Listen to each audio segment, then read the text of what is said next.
Hey everybody, and welcome to the Garden Center on a gorgeous spring day. Today I'm coming to you to talk about native plants. And we have a few examples up here of some native plants. There are some things in here that are not native, and I want to show you the difference. So first up, we have this dianthus, and this is a gorgeous pink. The particular name of it is strawberry tart. This is a beautiful plant. However, this is not a native.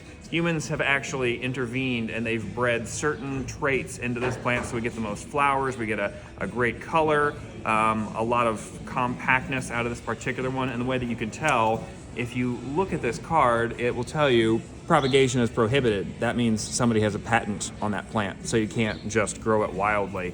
You need to pay for this plant. So that gives us a clue that this plant has human intervention. It is pretty, but it's not going to provide as much for ecology as what natives will do. So the native plants, oftentimes, their flowers might not be quite as showy, but they do stand up, they stand the test of time. They developed in this area, which is why they're called native. They offer more nectar for bees, butterflies, and other pollinators, and they can also handle the turbulent St. Louis weather a lot better than these designer varieties can. So I'm going to show you just a few examples of what we've got in right now. This first one, this is a fantastic plant. This is a woodland phlox. It really just blooms through the spring, but the fragrance on this plant, it is just like walking into a florist shop. It is phenomenal. So this is a great one for more of a shady area.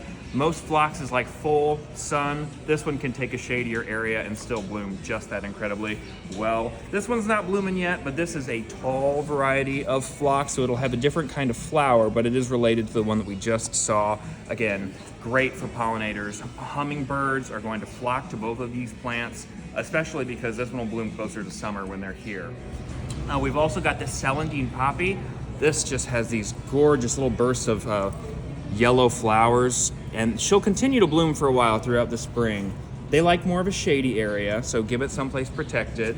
We've also got the Virginia bluebells. Now this plant is almost finished blooming, unfortunately. They're early spring bloomers for us, but their blooms are just this delicate blue, just wonderful, gorgeous. Can you see that tag at all? Virginia bluebells. This plant will go dormant, so don't be concerned if you plant it and all of a sudden it just disappears. That doesn't mean it died. When it starts getting warm, it goes back to bed and it just comes back every spring. And then finally, I wanted to show you, so most people do know columbines. This is traditionally what we think of when we think of columbine. Gorgeous, gorgeous flower. This particular one's a little bit more dwarf. Now, once again, this one is more of the designer variety. This is not a native, but I wanted to show you the difference between this one and the native variety. If you can tell, so this one has smaller flowers, but they're nodding flowers. So they point downward, they're pendulous, unlike the upright variety. And these girls will continue to bloom for quite a while before the summer starts to get too hot and they go back to sleep. But again, hummingbirds will love them, bees will be attracted to them. So this is a great addition to any garden. And the nice thing, a lot of these plants will slowly colonize the area, so you don't have to plant as many. Over time, they're gonna give you more.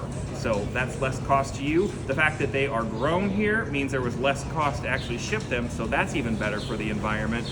And they're just beautiful on your own. So if you're questioning how will I know if I come into the garden center, which one's native, which ones are not, purple pots.